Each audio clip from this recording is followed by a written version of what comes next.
So do you all see quiz 9 on your Canvas space?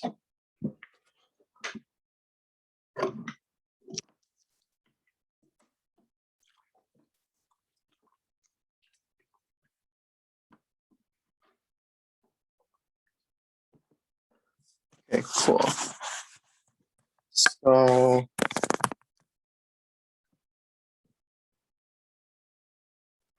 let's get started. Remember, I told you all that, for an alternating series, right? Your first option was alternating series test. And I'm not going to go over that again. But your second option would be sort of to get rid of the absolute, get rid of the -1 to the n. Because once you get rid of it, the idea is things are positive. So now, because things are positive, you can use your positive tests, right? Because remember, integral tests, direct comparison, and limit comparison are all for positive things only, right? So what do I mean by getting rid of -1 to the n? Well, what function gets rid of negative stuff? Absolute value, right? So we're going to define absolute convergence.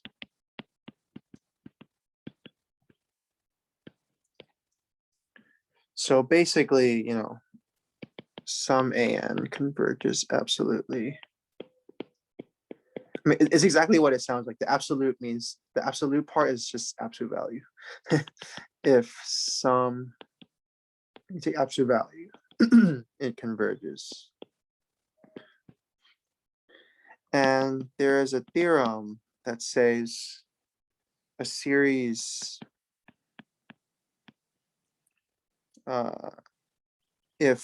let me just put it this way, if some an converges absolutely, then some an converges. Now, let's sort of make sense of this theorem, right? Do you all remember from the alternating series test? This thing converged, right? But this thing diverged. Do you all remember that? So diverged. So this thing, right, it's because the idea was there was enough cancellation, right? Because when you have -1 to the n, it's plus minus plus minus. So the terms sort of like cancel each other. And alternating series tests, basically, if you satisfy that, they basically say you cancel enough, like there's enough cancellation. So this becomes immediate, right? Because with absolute value, everything becomes positive, so there's no cancellation. So basically, this theorem is saying if you converge without cancellation, then you will converge with cancellation, right? So hopefully that makes sense, right? So here, I mean, if you converge without the help of -1 to the n, you will converge with it. So that's the idea. Okay. That being said, let's move on. So from here, let's define something, right? So a series, some an converges conditionally if basically it's the like the in-between case, right? If this converged, but it doesn't converge absolutely, diverge. So it's possible a series can converge, right? Because it has cancellation, but when you take absolute value and you take out the cancellation, it diverges, right? So the harmonics, alternating harmonic series is an example. But yeah. Okay, let's do some examples. So if I had some -1 to the n over n to the 4th plus 3, for example, yeah, how would you do that? Well, you would want to say this, right? And then use direct comparison. But you see, the issue is direct comparison requires all positive stuff. So you can't use it directly. So instead, how you would argue it is you would say, let's take absolute value. So the absolute value, the -1 goes away. And now you, since everything's positive, you can compare to this, right? Now this thing converges by P series. So this thing converges by direct comparison. But the question was not whether this converged, right? It was whether this thing converged. So what you just showed was the absolute value of that thing converged. So by definition, this thing converging means this thing converges absolutely. So by the theorem, it converges. Everyone get that? So we basically took absolute value so we could use those positive tests we have available to us. Yeah. Of course, if you get diverge, it doesn't work, right? So like absolute convergence, there's no absolute divergence, right? So if you get the absolute value and diverges, it doesn't really tell you anything about the original. Okay. And I mean it doesn't even need to be like -1 to the n, right? It could be something like this. Yeah. So again, you want to say that sine is bounded by -1 and 1. So this thing is this, right? And then you want to say you're done. Sadly, you can't, right? Because n goes from 1 to infinity. Sine doesn't need to be always positive, right? So you can't really do this immediately. You would need to take absolute value. And if sine is between -1 and 1, when you take absolute value, it's still smaller than 1, right? So from here, you do this. Now this thing converges by P series. So this thing converges, but by definition, it means this thing converges absolutely, because when you take absolute value, it converges. So converges. Yeah. Does everyone understand this?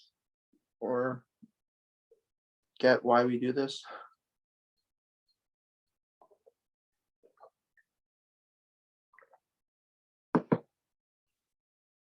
Yes, no.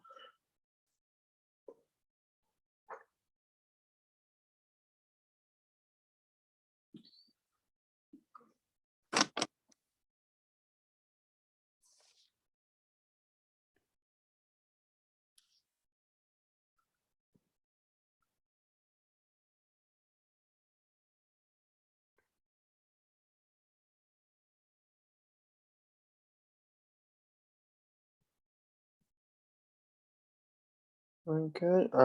If you're good, we can move on to ratio tests, ratio and root. And I think those are like the last two you will learn, last two tests at least. So, okay.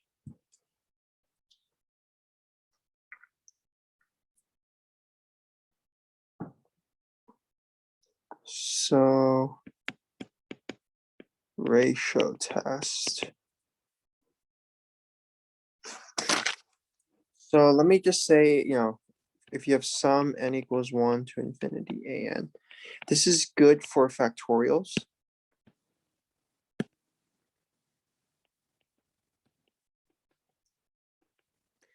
I'll go over factorials later, but The idea is if you have something like this,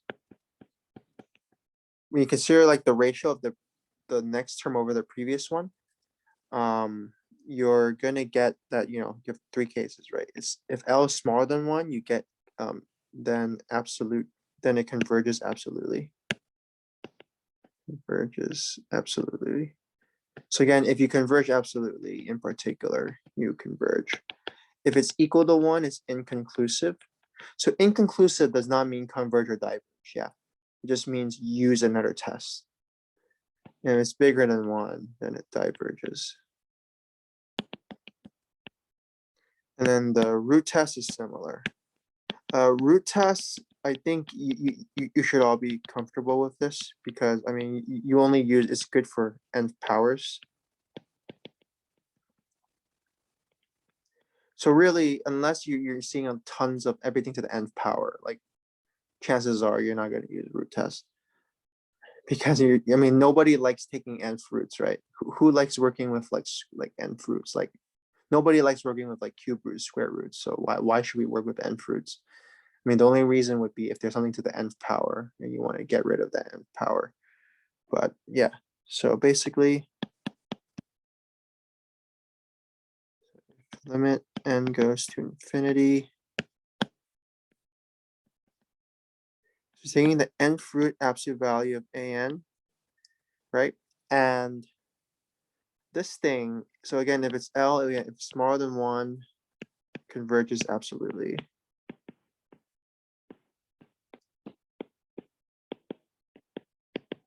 Equal to one, inconclusive. Inconclusive, and bigger than one, diverge. Yeah, so these are pretty strong. This and test for divergence are probably, unless you're already clear what type of series it is, like if it's geometric, then use geometric.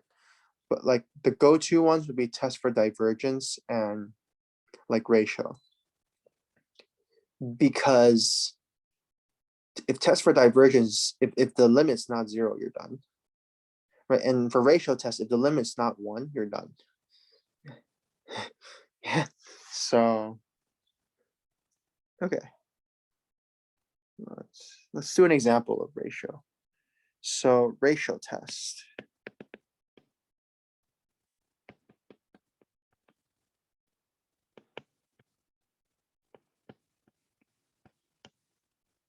Right?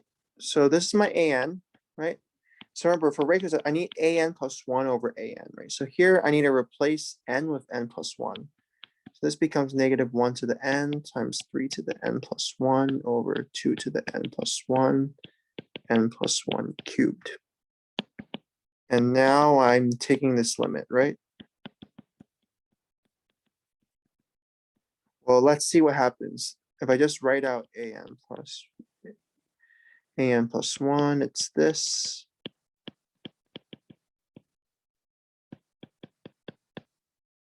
Right? And if I divide by AN, this is AN, I'm just multiplying by the reciprocal, right? So this is 2 to the n cubed, 3 to the n negative 1 to the n minus 1, right? And since I'm taking out absolute value, the negative ones just go away, right? I don't care if it's what it is. It's just when you take absolute value, all negative stuff become positive. And 3 to the n and 3 to the n plus 1, well, this is 1 higher than this, right? So this should be 3.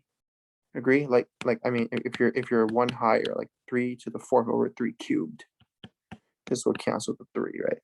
So same idea. This is 1 higher, so this will cancel the 2. So you have limit n goes to infinity, 3/2 times, I mean, this is everything's positive. So we could remove the absolute value. And what is this limit? What is limit of, let me pull the 3/2 out.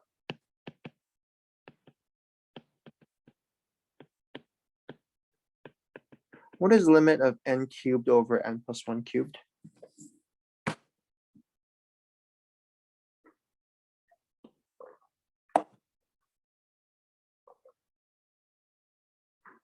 One.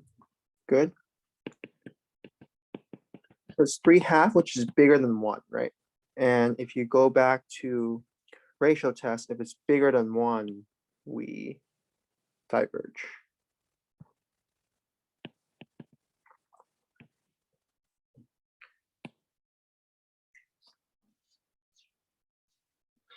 Okay. Let me go over factorials now. So I'll tell you why ratio test is good for factorials, but what is 7 factorial? Let me just, see if people know what factorial means.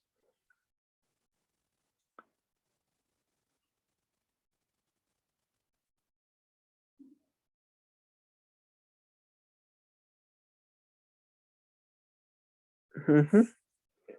That should be like a dot dot dot, right?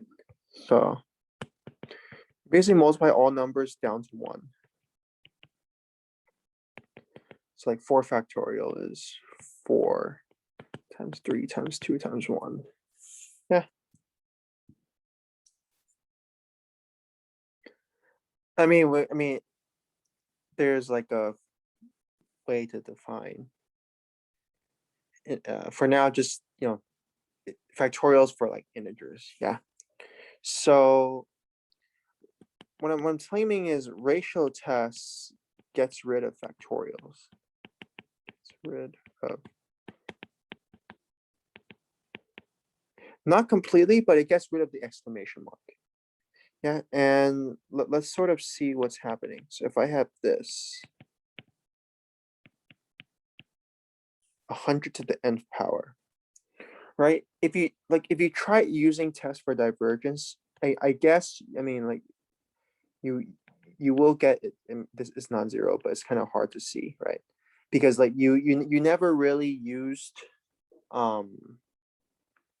in math 2A, you never really consider limits of like factorials, things with factorials in them, right? So this is kind of like, new. But you see, with ratio tests, it becomes easy. So we can get rid of the factorial. So what do I mean? Well, an plus 1 is n plus 1 factorial over 100 to the n. So let's work out what this is.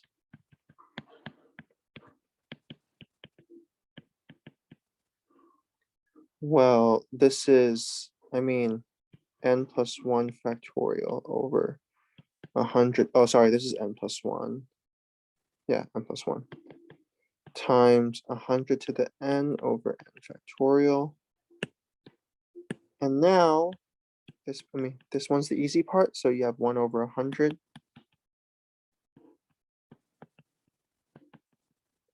Now you have n plus 1 factorial over n factorial. I took out the absolute value because it's positive. What is n plus 1 factorial over n factorial?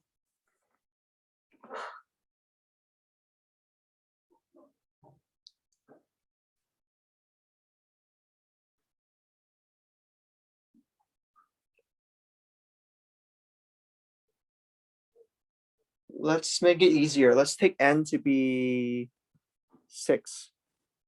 So when n is 6, 6 plus 1 is 7. So what is this? What is 7 factorial over 6 factorial? Let's work with actual numbers first, so you all see what's happening. So I'm saying, what is it equal to? So it should be 7, right? So if you see this, you just write it out.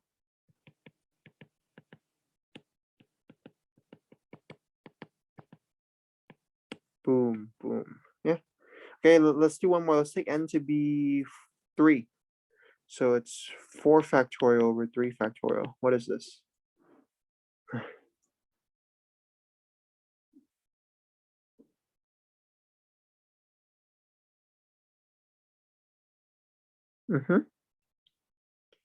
Yeah, if you like, if this is 4 factorial, this is 4 times 3 factorial.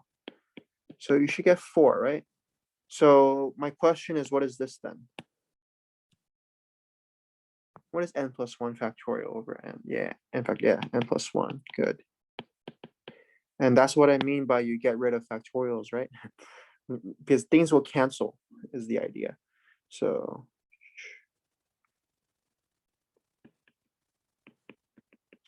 And I mean, this limit is pretty obvious, right? It's infinite. It's bigger than 1, so it diverges. So something cool is you all know polynomial is like sort of a little fast, right? Polynomial, like x to the n. But then you learn that, this thing, I mean, n to the number, and then this thing is 100, this is exponential, right? If you think of e to the n, this is even bigger because it's 100 to the n. Like e is just like 2.7 something. So this is like exponential growth, and then this is factorial growth. So factorial growth is way faster than exponential, as you can see, because the limit's infinite, right? Like this thing grows way faster, which is why we diverge. This thing just blows up way faster than the way this thing blows up.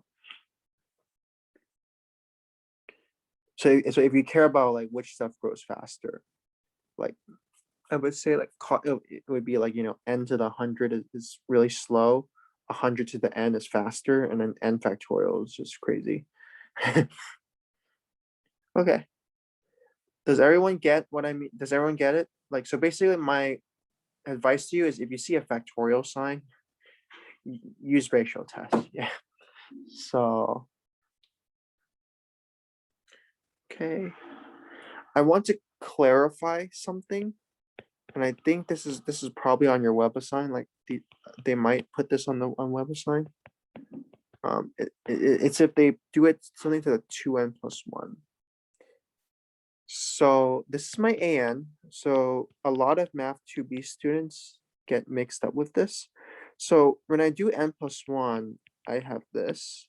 This becomes n plus 2. And what is the question mark is my question. What is it's 4 to the what power for a sub n plus 1?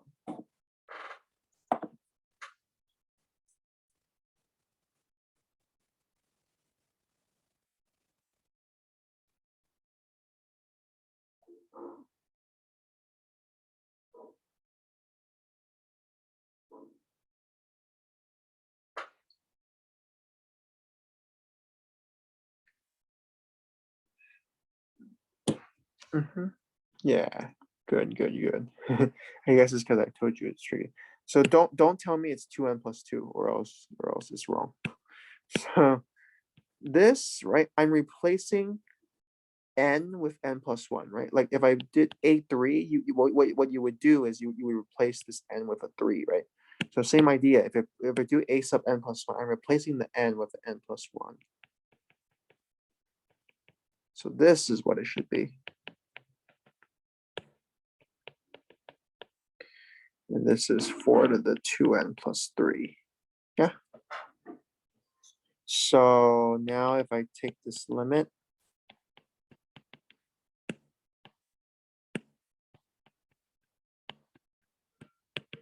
I mean, at this point, it's just straightforward. It's math 2a.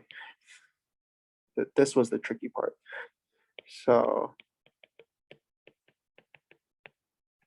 4 to the 2n plus 3. And then again, dividing by ands, just multiplying by the reciprocal.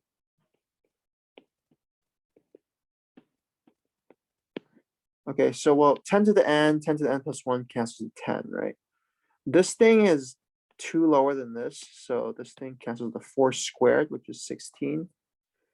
And 10 over 16 is just 5 over 8, right?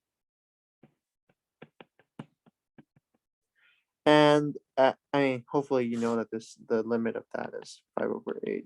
So it's smaller than 1, so it converges. Well, in fact, you get it converges absolutely. So in particular, it converges.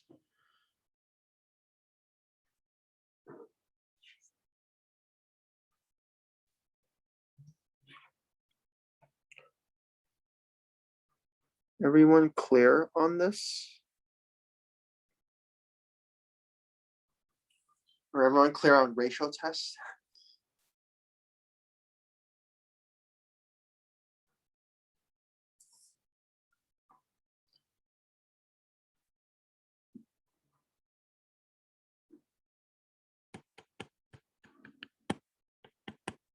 This.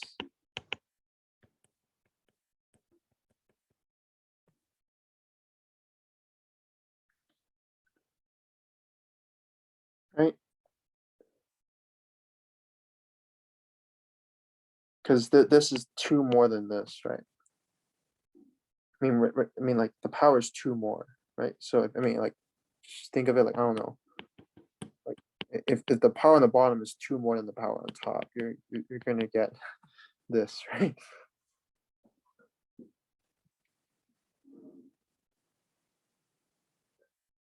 Okay. So let's move on. I'm just gonna do this quickly because I think root test is pretty straightforward. Right? It's basically if you have like nth powers, something like this. So this is my an. So again, you probably won't be using root test much, but and fruit. So there's no absolute value because everything is positive. So this is n squared plus 1 over 2n squared. But like if you had a negative 1 to the n, it'll just go away too because you're taking. So that's what I mean. Like when you nth root and nth power, it just cancels. So you just have this, and you get a half. Yeah. And that's smaller than 1, so you get it converges absolutely. So in particular, it converges.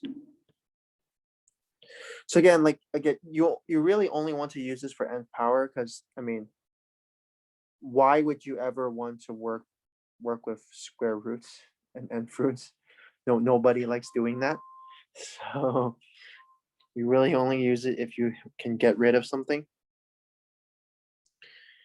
Let me just end with this cool fact. So in math 2A,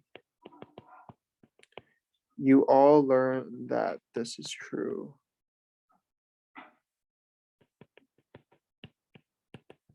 This was E. Yeah. So I don't know if this is on your web assign. I think I remember it was either like a book question that was asked or something, or web assign. But if you have something like this, right, you you could apply it. So if I use the root test, right?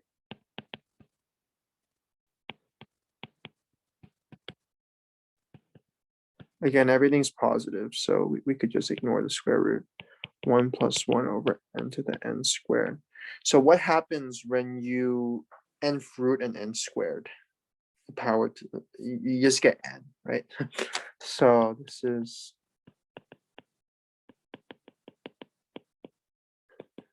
E, and E is 2.7 something, so it's bigger than 1, so you get that this diverges.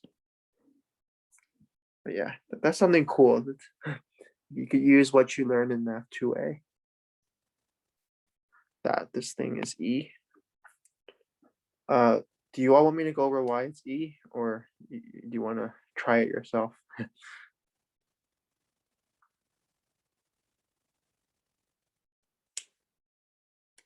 In fact, I think this is a pretty common question, actually. More common than you think. It's good to know why it's E. You would have to like log and then L'Hopital.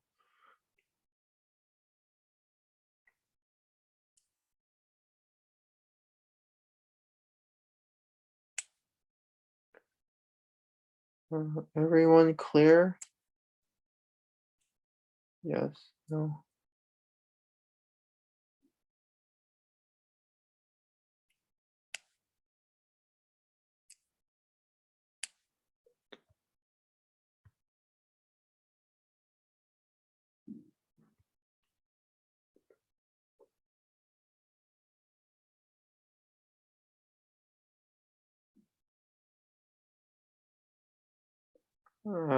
Okay, so I think these are all the tests you will learn. So next time we'll go into power series and and basically math 2B ends with power series. So yeah, I will give you all like say